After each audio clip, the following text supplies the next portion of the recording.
Canadian press. Travis Vader, where are the bodies of my parents? Those were the words today outside an Edmonton court from the son of an Alberta couple whose bodies have never been found since their disappearance in 2010.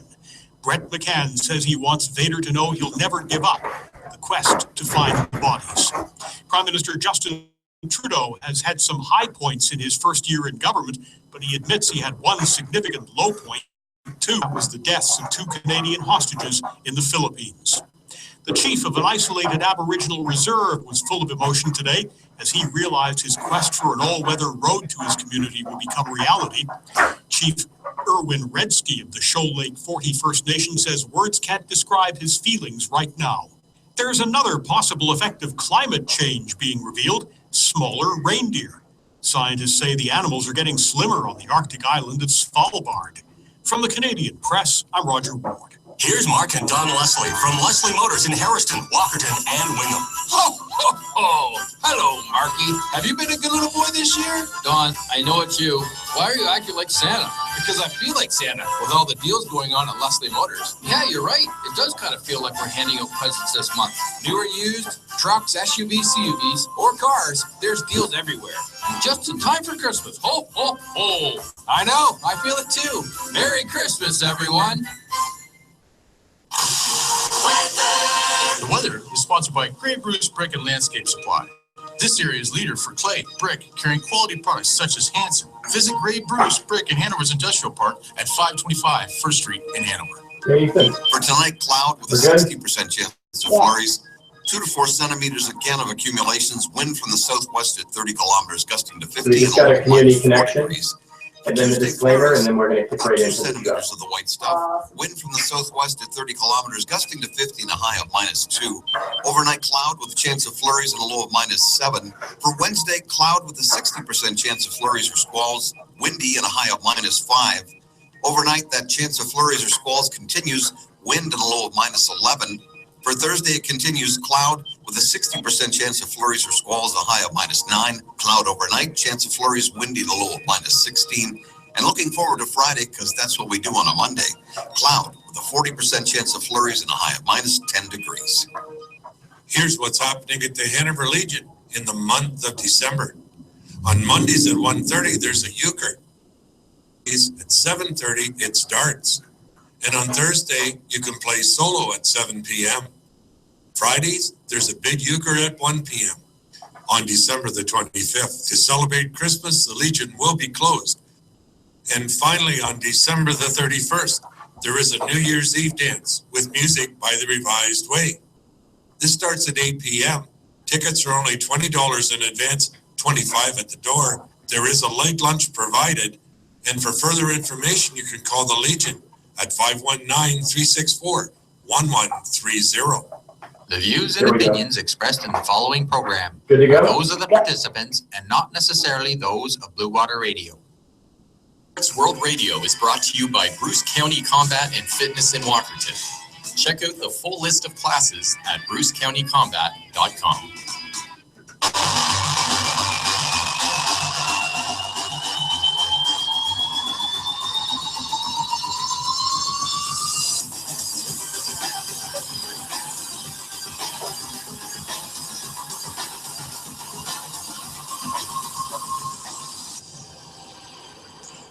Welcome to Martial Arts World Radio. I'm your host, Joseph Clark. We have 4 interviews this episode, 2 MMA and 2 traditional martial artists who are both active in martial arts cinema.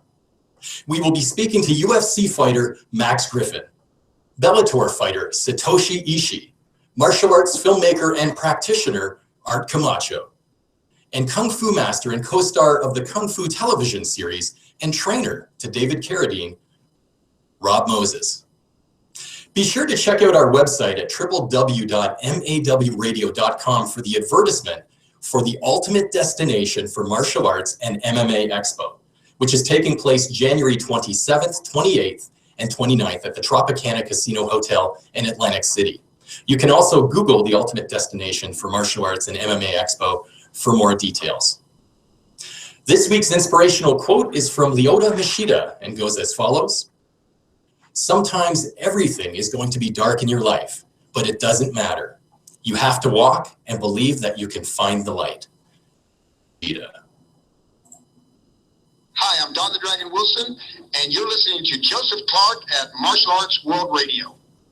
Max Griffin is a welterweight fighter in the UFC, fighting out of Sacramento, California, with a record of 13 wins and 3 losses. He began martial arts at a young age, and as you will hear, he has more than earned his stripes as a fighter. Listen carefully as he imparts some invaluable wisdom in the following interview. Max Griffin, welcome to Martial Arts World Radio. Thanks for having me. How you doing? Max, what originally attracted you to mixed martial arts? Well, when I was a kid, I have a background in martial arts as a child. Got my black belt, was in box fluids, and then other things. And as I grew older, I used to watch UFC on TV. You know, like, wow, what's that?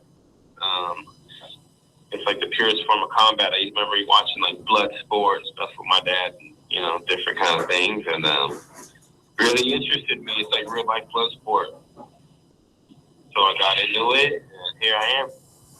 Max, please share with us your martial arts journey, because you started training quite early in life. Yeah, I started when I was 4. I started called Box Fu. It's like a white tiger kung fu kind of adaptation, but it's really a mix of a lot of different things. Taekwondo, karate, kung fu, judo, Japanese jiu-jitsu. It's a bunch of things mixed in one, because not everything works all the time, right? I mean, it looks cool, but to apply certain techniques don't work in real applications. So Box Fu is kind of a mixture of the things that work.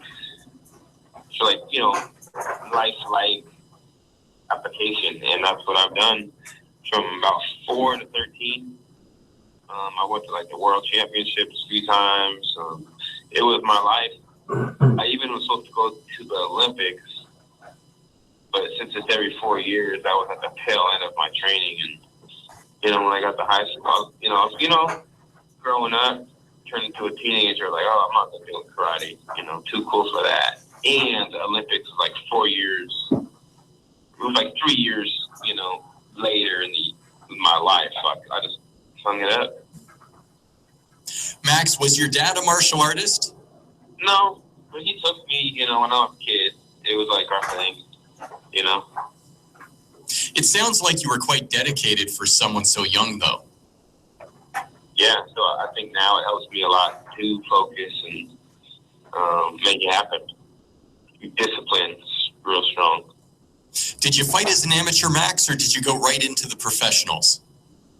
Well, I've had about 30, 40 amateur fights, and did really well, we did like a lot of even like sports jiu-jitsu, pain creation fights, all kinds of fights, kickboxing, I'm amateur kickboxer.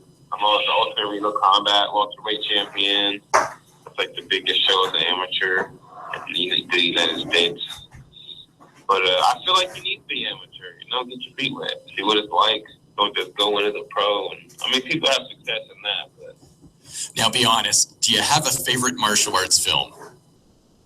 I'd say probably Bloodsport, maybe Kickboxer. Who is your favorite martial artist from the golden era? I thought Bruce Lee was pretty bad. I liked a lot of Jackie Chan. I remember watching those, a ton of those. Rumble in the Bronx. He did all his own stunts, all the pin to him, Jet Li.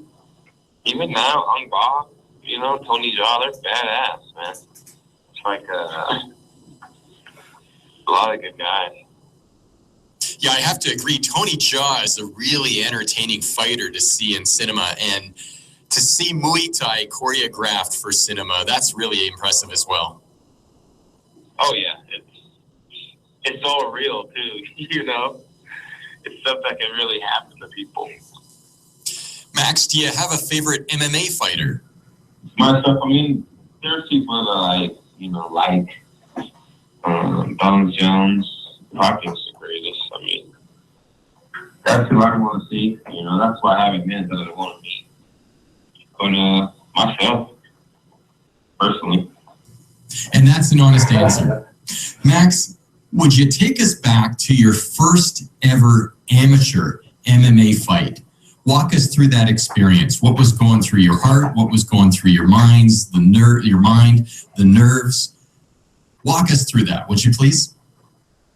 I had to drive all the way up in Oregon because back in the day when I was fighting amateur, they didn't have amateur fighting in California, like legally. So we had to go, to Reno, Nevada, Oregon, travel around. That's the monitor. And they set me up with this guy, Jeremy Hunter. I'm going to say he was 3-0, 3 knockouts with 1 punch. Each punch. Like he threw 3 strikes in those 3 fights. He threw 1 punch, knocked the guy out 3 times. So he was like the hometown hero. It was Emerald City Fight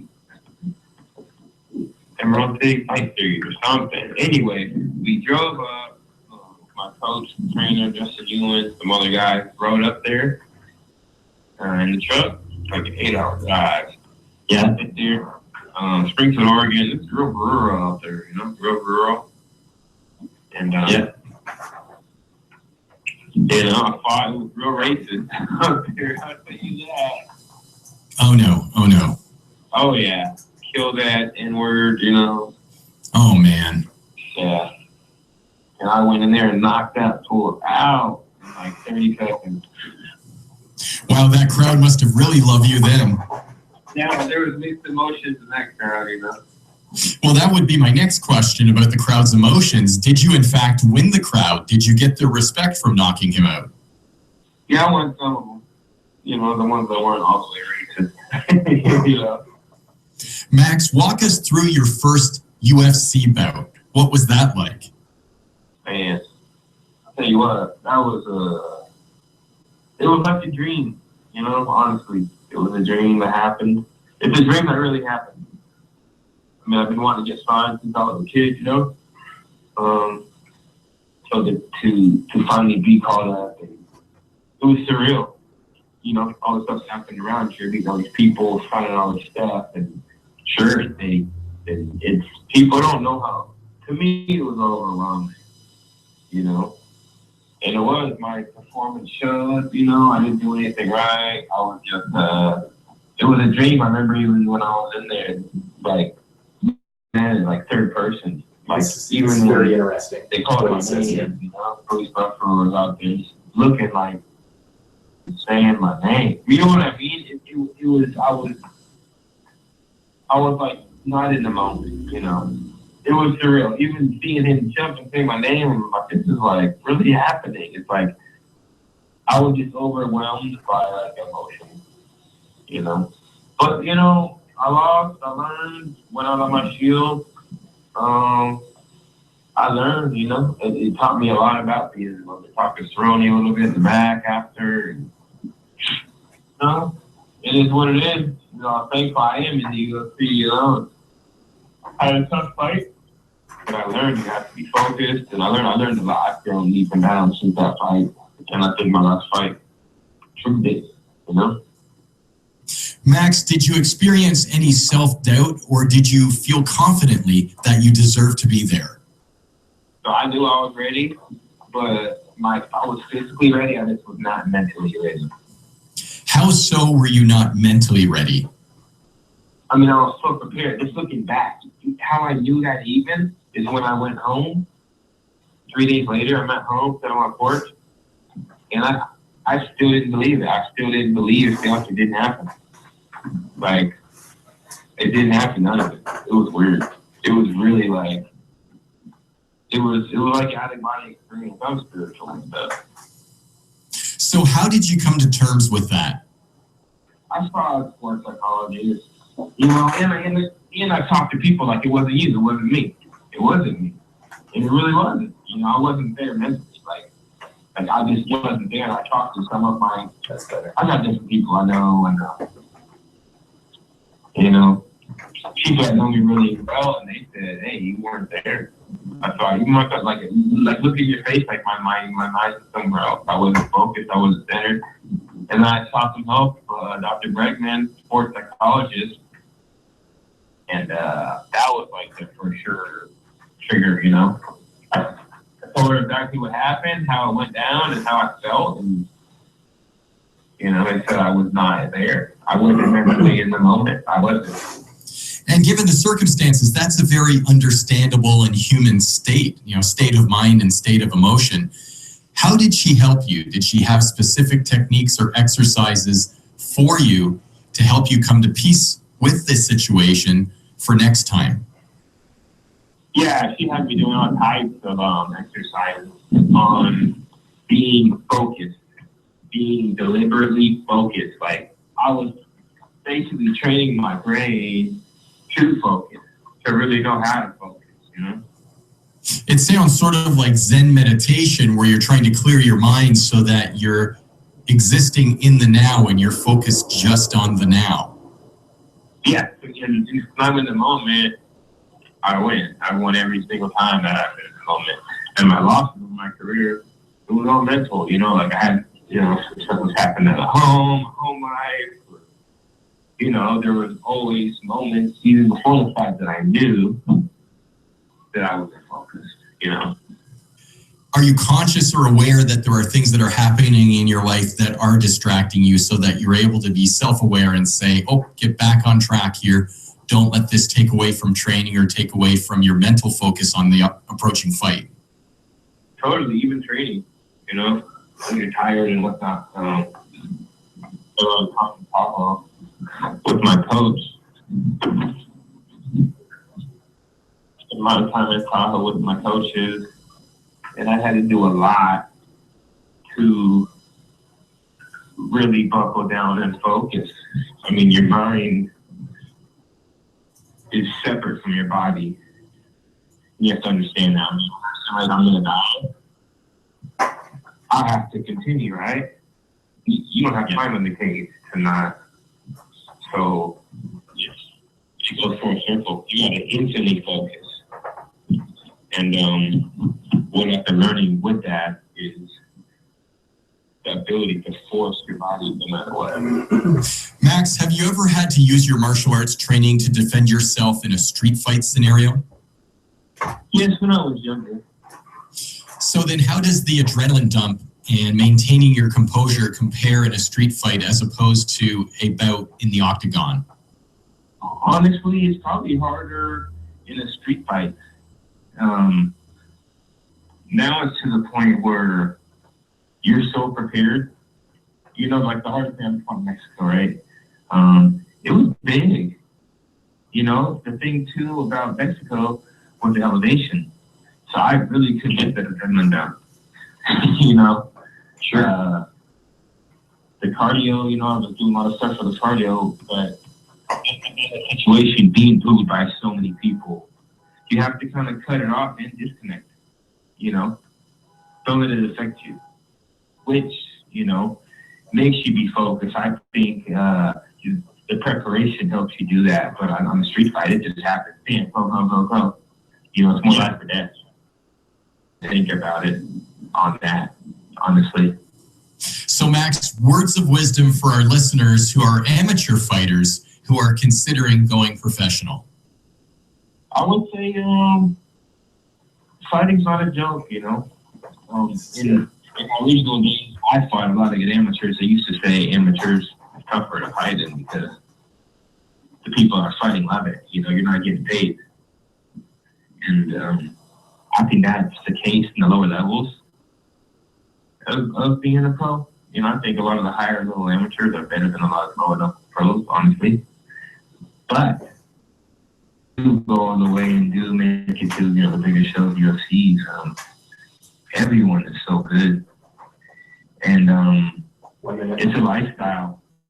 If you're, I was fortunate enough to be an amateur champion. I worked my ass off to be there, but a lot of guys do this half-ass. They half-ass this, half-ass that. They don't really want it. They do it to be cool, and they end up getting hurt. And, you just gotta make it worth it. You lose a lot of family time, personal time. If you want to be good, you have to make those sacrifices. So, or amateur want to go pro, it's serious, and probably not for you. It's no joke, Just be prepared, That's it. Max, thank you very much for a very educational and interesting interview. Congratulations on your career, and you are an accomplished mixed martial artist. Thanks once again for speaking with us. Having me, I appreciate it. This has been an interview with UFC fighter Max Griffin. Hi, I'm Bob Wall, a World Full Contact Karate Champion, and I'm the co-star of Enter the Dragon. You're listening to Martial Arts World Radio with Joseph Clark. Satoshi Ishii is a heavyweight fighter in Bellator, fighting out of Osaka, Japan. You know, it takes a lot of guts to do an interview over the phone with a member of the media whom you've never met in person at the best of times, but especially when it is in a language other than your own, and he did really well. I had an opportunity to exchange a few brief questions with Satoshi recently. Satoshi, thank you very much for taking the time to speak with us today. No problem. Satoshi, please share with us what your training regimen is like in preparation for an approaching fight. Twice a week, I work on physical, crossfit, lift weight, and 5 times a week, sparring, twice a week. And what are the most challenging aspects of training and preparation for you? Every day I challenge, new technique or new things. And do you have a base or foundation style that you consider your main martial art? My base is judo, of course, striking, kickboxing, and also grappling. But the base is judo. When I do sparring, I try always, judo throw and use the judo techniques, use my advantage. Satoshi, who do you depend on in your team to help you in forming your strategy for a fight? Musashi, he's a training partner, my coach and my good friend, brother. It sounds like you have some good support there. Yeah. No, I always nervous, I think everybody gets nervous. I like feel nervous and get pressure, and the pressure and the nervous makes me more strong and focused and sharp. So I need feel pressure and nervous. And Satoshi, what are your intentions in anticipation of this fight? I will do my best. I try to show what I did training. Satoshi, from who do you draw your inspiration? Griffin Musashi, good friend. He's my inspiration. What makes you unique and distinctive from other fighters? I think judo skill, because nobody use in light heavyweight and heavyweight. And everybody is going to training judo defense and judo stuff. So I think this is unique. What make you unique? Because although there is an emphasis on Brazilian Jiu-Jitsu and various forms of grappling, you don't see as much traditional judo in professional MMA. Yes, I have to transition, Satoshi, when you are fighting, you appear to be very restrained, patient, and relaxed. Are you generally an intense person, or are you a fairly restrained, relaxed, and patient person in everyday life? I never feel patient like relaxed, but not like normal. And normal is good. Satoshi, how does Bellator differ from other fight promotions whom you fought for? I love Bellator. Lot of events. I think most big events in the world. Satoshi, when you're not training, how do you like to occupy your time? I'm going watch movies, listen music, taking pictures, and drinking wine. That's it. Satoshi, that doesn't sound boring at all. Yeah, I think so. And Satoshi, what goals do you envision for yourself? What goals have you set your sights on for the future? Yeah, I wanna become a champion. I wanna get the Bellator belt. On behalf of everybody at Martial Arts World Radio, thank you for taking the time to speak with us, and we wish you all the very best on your approaching fight. Thank you. You have been listening to an interview with Bellator fighter Satoshi Ishii. This is Martial Arts World Radio. 91.3 FM, Blue Water Radio, broadcasts from the Hartman Communications Tower in Brockton. Hartman Communications, helping business communicate. Bruce County Combat and Fitness in Walkerton offers recreational and competitive kickboxing and boxing classes for children and adults, as well as yoga classes. Your first class is always free to try. Bruce County Combat and Fitness offers single monthly memberships for as low as $45 and $67 for a family. Their drop-in fees are only $7 for most classes and just $5 for yoga and Little Warriors. Check out their full schedule at brucecountycombat.com. Find them on Facebook, Instagram, and Twitter. They also sell a full range of fight gear and apparel. Leslie from Leslie Motors in Harrison, Walkerton, and Wayne. Hello, Marky. Have you been a good little boy this year? Don, I know it's you. Why are you acting like Santa? Because I feel like Santa with all the deals going on at Leslie Motors. Yeah, you're right. It does kind of feel like we're handing out presents this month. New or used, trucks, SUVs, CUVs, or cars, there's deals everywhere. And just in time for Christmas. Ho, ho, ho. I know. I feel it too. Merry Christmas, everyone. Tired of hard water wreaking havoc around your home? Dry skin and lifeless hair? Dull and dingy laundry? Soap scum and spotted glasses too? Hey, Culligan man! A Culligan water softener turns hard water soft every time. Soft water is the answer. Not cleaning products or detergents. Culligan saves you up to 50% on soaps and detergents while turning your laundry, bathroom, and kitchen brilliant, like me.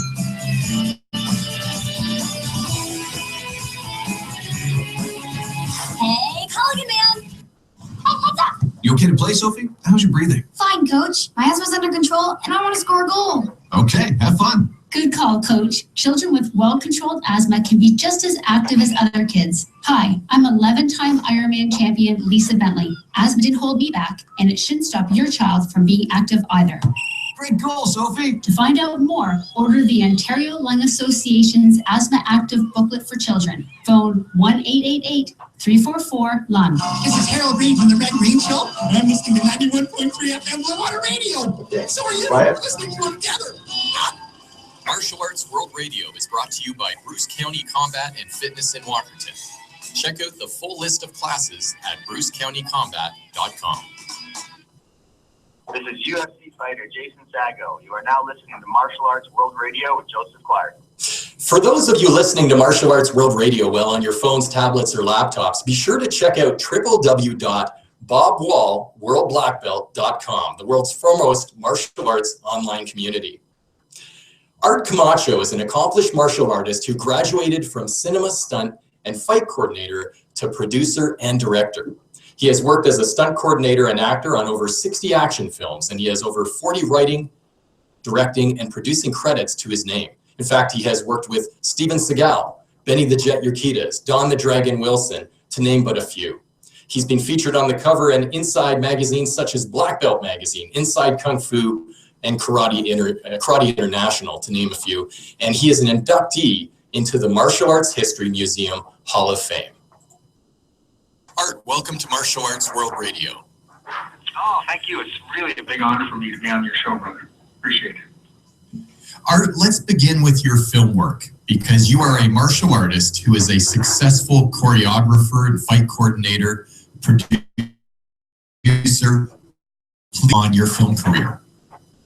Yeah, I started out pretty much doing martial arts and films in the Fall Guy. And the funny story behind that is my Sifu is Eric Lee, Kung Fu great Eric Lee. I got a call out of the blue one day and he says, "Hey, Art, you want to do a film, get $50? And I thought, cool. I thought I had to pay $50. I didn't understand. But I said, okay, cool. I'll go out there and pay $50 to get my butt kicked in the movie. And I go down to the set and I didn't know that you wear elbow pads and knee pads and all that stuff. So we did this film and I was flying everywhere. Hitting the ground, walls, you name it. It was fun. It was like, to me, a kid in a can. And in one situation, this martial artist, who will remain nameless, he kicked me in the chest. I went flying back, which was fine. Take number 2, the kick went a little higher. Cut, go again. Take number 3, he actually raised the kick so high that it hit me solid on the throat. And what happened there was that I already had timed it so well that by the time that impact went on my throat, I literally went like maybe 3-4 feet flying backwards and landed solid on the floor. And in my head, you know, when you're doing these films, you know, until you hear cut, you pretty much stay on the floor. You stay, you know, you're dead. Hey, Rob, it's Joseph. How are you? And wait, okay, so I'm going to call you back in 10 minutes, and then we'll be able to do the commercial break, and then we'll be good to go. But I just wanted to give you kind of a 10-minute heads up. We're right on schedule, so things are going good. Things are going as planned. Nobody else cut. You know, and I'm lying there with my eyes closed, thinking, you know, I'm fired. They're going to yell at me. Super. So we're just running an interview right now with this pre-recorded part Comacho. People standing over. And then, and I go, guys, I'm sorry. They go, sorry, we thought you were dead. Yours, but you know, because they saw we'll connect with you. Probably connect up with you about just stay there solid on the ground. 3 or 4 minutes in advance. Unconscious, and I was thinking I was fired. So you know, so the director said, let's bring that Mexican back Perfect. again. We'll call you in a few. Thanks. Literally, from then on in, I was getting called once a week, twice a week. How about coming in this film, that film? Because I was really, as a, you know, as a kid, I used to be a big Bruce Lee freak, and I was actually pretty good, and I am pretty good at stunt fighting. And so that evolved into choreography, fight choreography.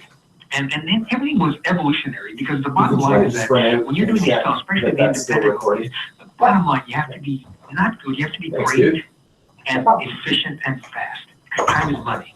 And so I really prepared myself. I started studying cameras. I started studying, you know, lighting and angles and stuff like that to help me prepare. So every time I'd go to a set as a stuntman, I would kind of, you know, you work out the choreography and you work out the gags and everything. And then what I would do a lot of times is stand behind the camera, always watching what the camera was watching. Not what I was seeing as a martial artist, but what the camera was watching. Good. And that's what eventually led me to directing. And then, you know, then by happenstance, different circumstances led me to writing and eventually producing these films. What a great story. Art, would you please fill us in on some of the highlights of your action and martial arts film resume and some of the other stars that you've worked with throughout your film career? You know, one of my compadres, my brother in arms is Dr. Wilson, Don the Dragon Wilson. Him and I have done so many films. I've directed him in 4 features, and I think I've choreographed like 25 of his movies. And it's really fun, because it's like working with again, he is a friend and he's family to me. So when we go and work together, it's like fun. It's vacation. It doesn't work anymore. And another, you know, a lot of people. I mean, I can. The list goes on endless. I mean, Cynthia Rothrock, Richard Gordon, Benny the Jet. I learned a lot from him. I worked with him years ago. I learned so much from him. He's so cerebral and so calm. And I mean, there's so much chaos all around you, and Benny will be right there, just so centered, and it's amazing. And one of the highlights, I think, in my career was working with Steven Seagal. I got a call out of the blue with this producer I hadn't seen in years, and he asked me, he says, hey, Art, do you want to work with Steven Seagal? And at first I was like, wow, this is cool, absolutely. And then he goes, well, you're going to be in Germany for 3 months. And then I thought, well, I hate traveling. You know, so I had to think about it. And the funny thing was that on that film is that initially they wanted me to read with the director to be the fight choreographer for this movie called Half Past Dead. And I met with the director. He wanted more of that the Chinese Hong Kong style with the cable work and all that stuff. And I've done it and I can do it, but that's not my forte. Fighting. And so we met. Everything went well. And they called me up, you know, like a week later. They said, hey, Art, you know what? We talked to a lot of people. And, you know, he had talked to Donnie Yen and some of the big boys. And I'm thinking, wow, those guys are phenomenal. And they said, well, we did hire Yin Yong, which is, you know, a guy from Hong Kong. But we still want you up on film. And I'm thinking in my head, I'm thinking, why? I mean, you got a phenomenal, choreographer that is a single the director, and you got a stunt coordinator, but they felt more comfortable. This came from Sony. They felt more comfortable having to kind of oversee with each one of those departments, to kind of oversee it, because of the director. This was his first time, not his first time, I think it was like the second or third big film. And so there I was, going to Germany, and was that was such a highlight in my life. I feel to this day, because I was, I told you earlier when we spoke, I'm still, as long as I've been doing this, I'm a kid in a candy store. Art, what inspired you to become a martial artist in the first place? Initially, to be honest with you, I started the martial arts because of two things: Bruce Lee, and when I was very young, I got jumped by some gangbangers. 5, 6 guys jumped me. I had 11 stitches over my right eye, stitches over my head, and initially I just wanted to to beat the heck out of people. That was my main motivation for studying martial arts, because I was this overweight kid, bullied, and everything else. And I thought, you know what, I got to do something. There was so much rage inside of me, and so I started training for that reason. It wasn't until later that I met, with Sifu Eric Lee and some of the great people that I've trained with, over the years, Richard Castillo, Daniel Santo, that I evolved and saw the martial arts and life in a different way. But at first it was just, I want to take someone out. Now, Art, I can't help but feel that there's something deeper under the surface here, something that really was motivating you at a point in your life that was very crucial for you to get into martial arts. One thing that I carry, and again, I don't know if everyone's the same way. We probably are, so I can't, I don't feel bad about it, but I've always had a low self-esteem. Kid, I was a victim of a lot of bullies, and in fact, it's so funny because the first 2 girls that I was madly in love with, I would have married them at 15. They both turned me down, and so basically my esteem and my vision of my self-worth was zero, and so really, by all accounts, I should not even be doing what I'm doing in life, because I really had nothing going for me. I was extremely overweight. I was the kid in school, the last one they pick on sports, because I was terrible in sports, and extremely fat, and just, I'm not saying that as a pity way. I'm just stating facts.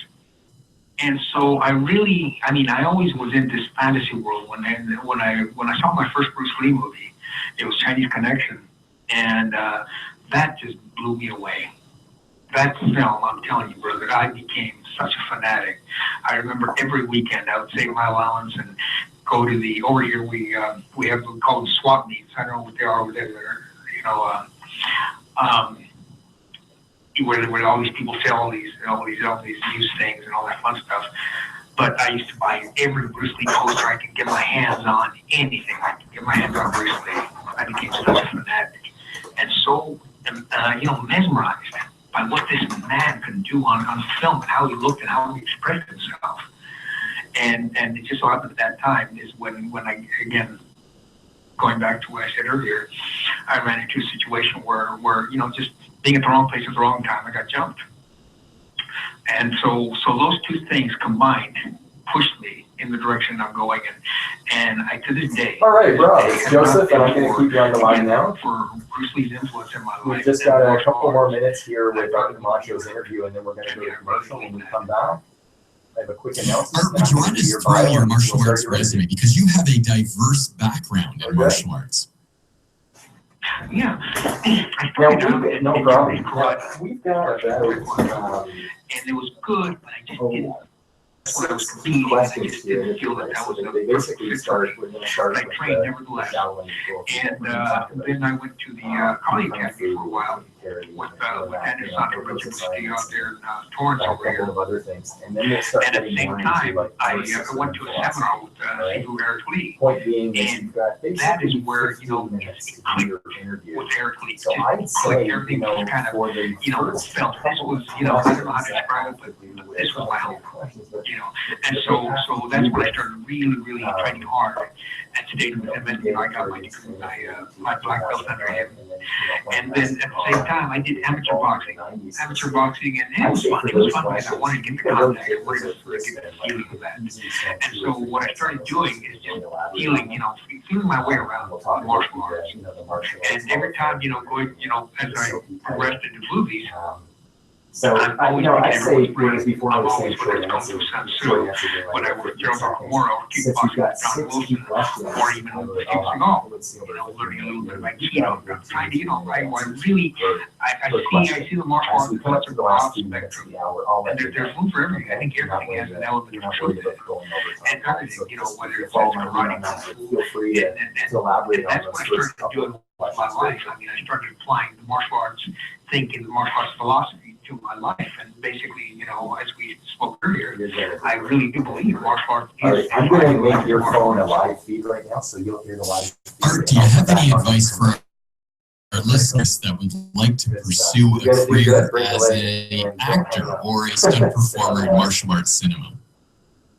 I'm going to make your phone a live feed. I think the most important thing is to keep up, train. And second most important thing is treat this as a business. What are the needs of the business? What skill sets do I need to develop? Because I get this so many times over the years. I get so many martial artists who are phenomenal martial artists, but on film, when I try to see how they can do something on film, they're terrible. And they think because I can throw the best kick in the world, I can throw the best punch in the world. That's almost irrelevant. Films out there, really all the films out there, whether I don't know, The Bourne Identity or something like that. I mean, you can create great screen people. You can create fantastic fights. A case in point is look at the movie Dragon, the Bruce Lee story, the greatest martial artist, on the planet. His movie, and the star of it was a gymnast. I mean, Jason Scott Lee, I think, phenomenal guy, great actor, beautiful body, the whole 9 yards. But he wasn't, a black belt. He wasn't a master of martial arts. They made him on film. 1 minute. So again, the most important thing is train in martial arts. Secondly, train in the specific skill sets, screen fighting, acting. Whatever it is, whatever direction that they want to take in, whether it's choreography, whether it's acting, whether it's stunts, find out what the skill sets are needed for those particular areas and perfect that. And then the third thing, network. Get out there, get to meet people, because eventually, God willing, you will get your opportunity. And sometimes you get one shot. And if you blow it, people don't forget. Art, it has been a real pleasure as always. Thanks very much for joining us, and we look forward to speaking with you once again, real soon. Take care. Oh, thank you so much. And I want to tell you, man, I am so honored to be considered and be interviewed on your show. I really am, and I put on my heart. I appreciate it. You got a brother for life here, brother. An interview with martial artist and film producer Art Comacho. Bruce County Combat and Fitness in Walkerton offers recreational and competitive kickboxing and boxing classes for children and adults, as well as yoga classes. Your first class is always free to try. Bruce County Combat and Fitness offers monthly memberships for as low as $4 and $6 for a family. And fees are only $7 for most classes and just $5 for yoga and Little Warriors. Check out their BruceCountyCombat.com. Find them on Facebook, Instagram, and Twitter. They also sell a full range of fight gear and apparel. You have a great business idea, have discussed it with family and friends, but what comes next? Success, but having a detailed business plan, researching your market, startup costs, and possible sources of financing will help you begin building a solid foundation for ideas. Start the new year off right. Will help developing your business plan. Explore trends, financing options, and marketing ideas workshops offered by Soggy Economic Development for building your entrepreneurial dreams to reality. Workshop dates are January 10th and 30th. For more details, visit our website under training, sbdc.ca. This is Steve. Join me every Sunday afternoon between 3 and 5 p.m. at 334578 All Final Radio Show. Each week I'll be playing songs mine from my own personal record collection. If it's on vinyl, wax, or shellac, just might hear it for 334578. That's the 334578 All Final Radio Show with me, Steve Fruitman, every Sunday afternoon at 3 to 5 p.m. on 91.3 FM.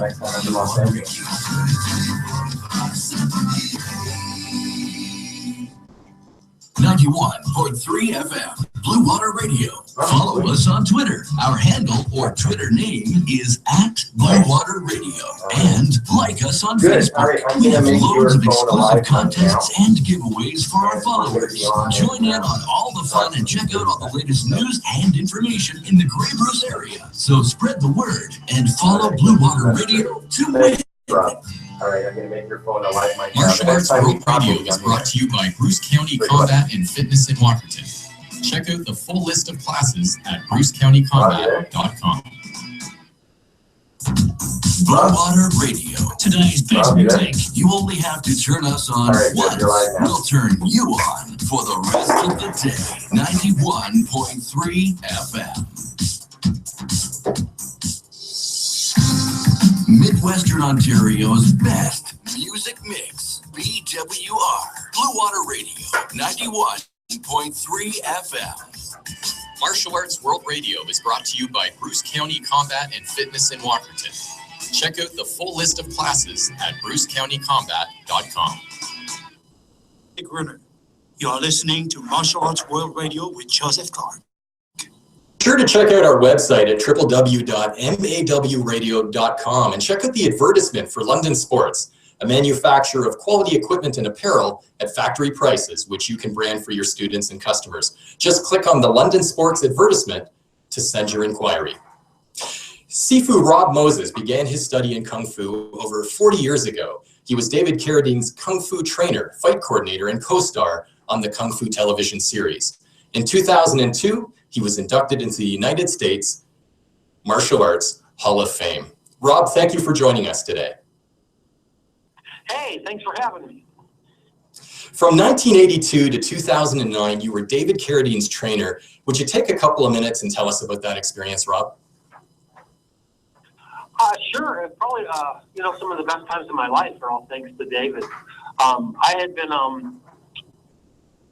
just glued to the TV set watching the original Kung Fu show, and that's when Cam Ewan was running things. And shortly after I got out of high school, which was around 76, I had been pretty much, I like to say, brainwashed from watching that show so much. So I got a chance to sign up for Kung Fu, and just fate took me into Cam Ewan's school. And so after about 3 years or so into it, that's around when Lone Wolf McQuaid, the opportunity to train David for that. So I had been doing Kung Fu. I hit it hard right at the beginning. I was doing about 8 hours a day. So that's how it began. Was I got to start working with David to train him for Lone Wolf McQuaid after the original series had ended. And was David Carradine a legitimate martial artist? You know, David Carradine was one of the smartest human beings I've ever had the privilege to know. And he was an incredible athlete. One of those guys who could, throw rocks with his toes and stuff like that. Great song and dance man. And he hadn't had a lot of martial arts training prior to the original show. But, when you spend that much time doing fights on film, you start to get good at it. His needs were specialized, to say the least, for how I needed to work with him as opposed to just your basic customer. Now, in the 1990s, you played Master Khan, a recurring role in Kung Fu, The Legend Continues. Please share that experience with us. That was a lot of fun. I had already been hired up there, just for the duration of the series, and as David's trainer. And they got me into Canada as a weapons expert, which was because I was, skilled in the Shaolin weapons. And so coming in, a lot of it was, what are we going to do with this guy? You know what I mean? So there's so much training, and then there's so much time. It's long days.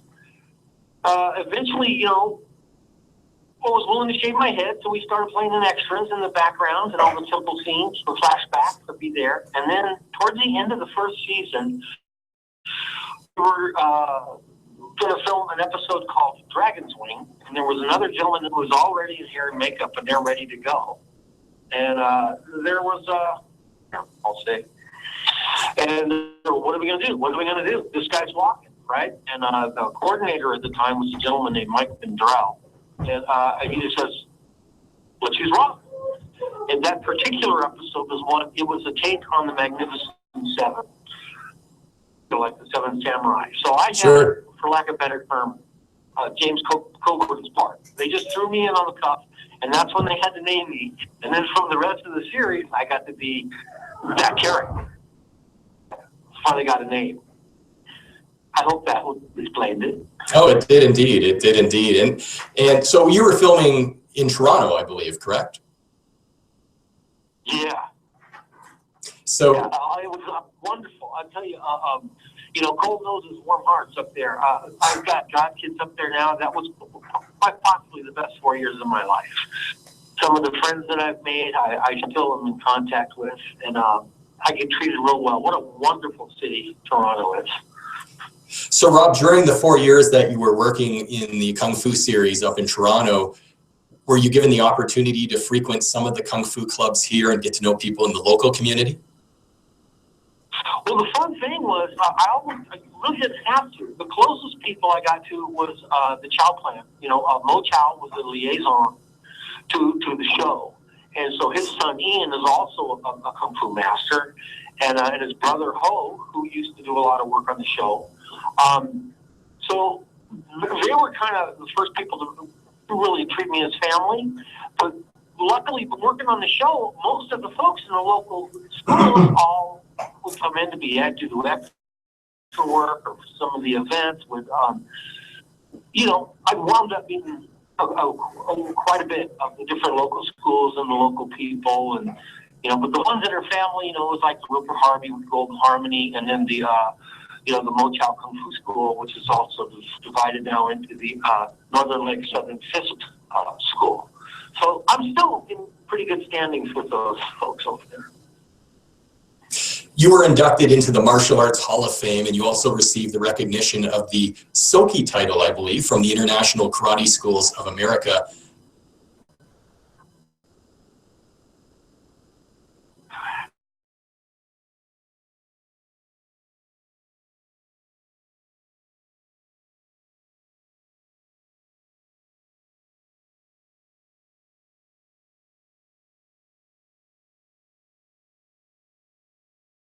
It's really an honor.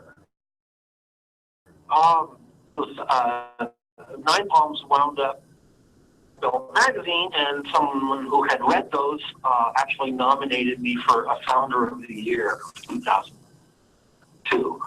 And so that was really awesome. And the Soke Award was 10th degree black belt, Floyd Park. He presented me with that. And to this day, I'm just floored by it.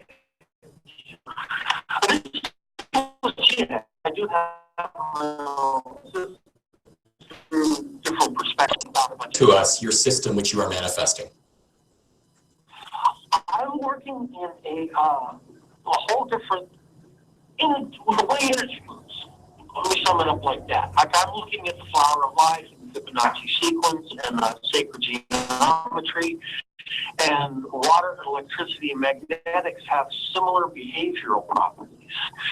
And tapping into that form of movement now, which feels closer to flying or swimming. And I'm working with like divine code corridors. It sounds confusing, but it's actually just which is similar to what Bruce had said, be like water.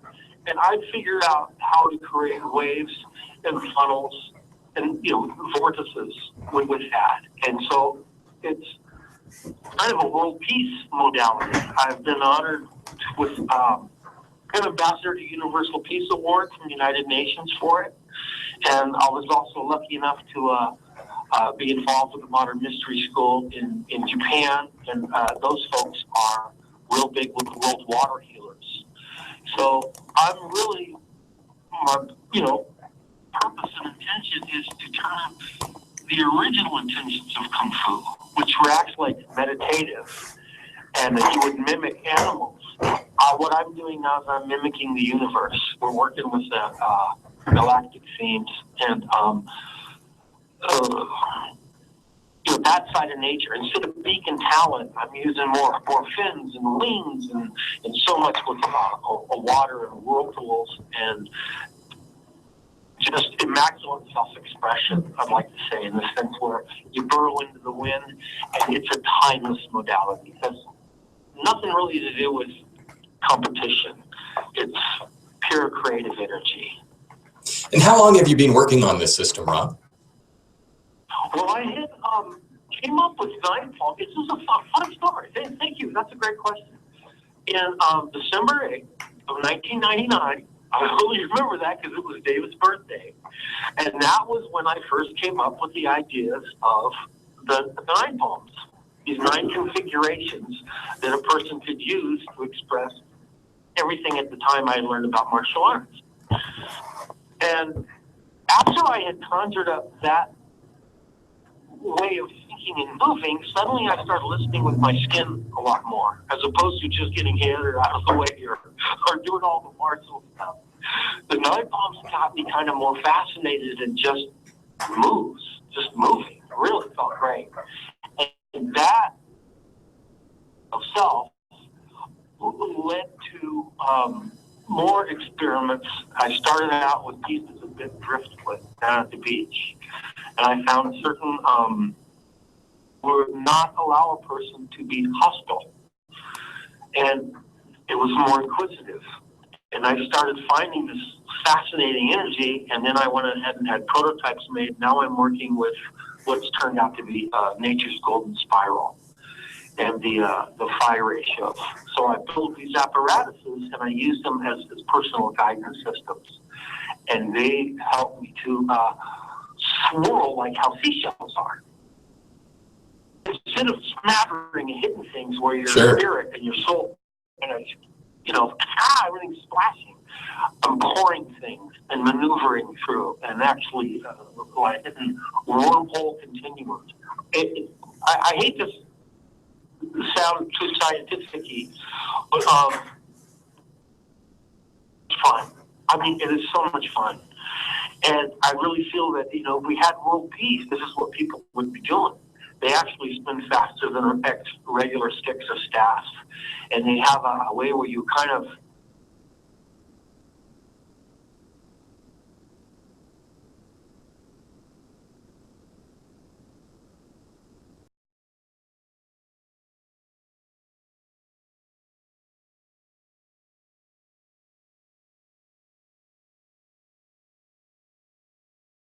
in that journey today. Just fascinating.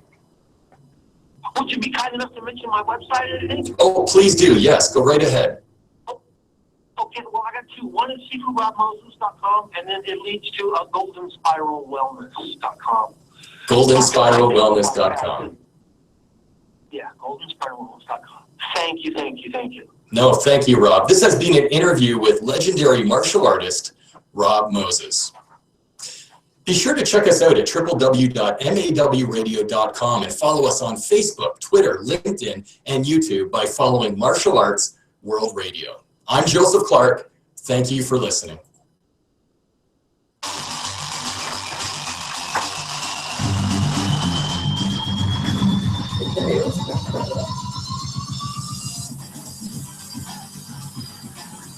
Hey, Kate, how are you?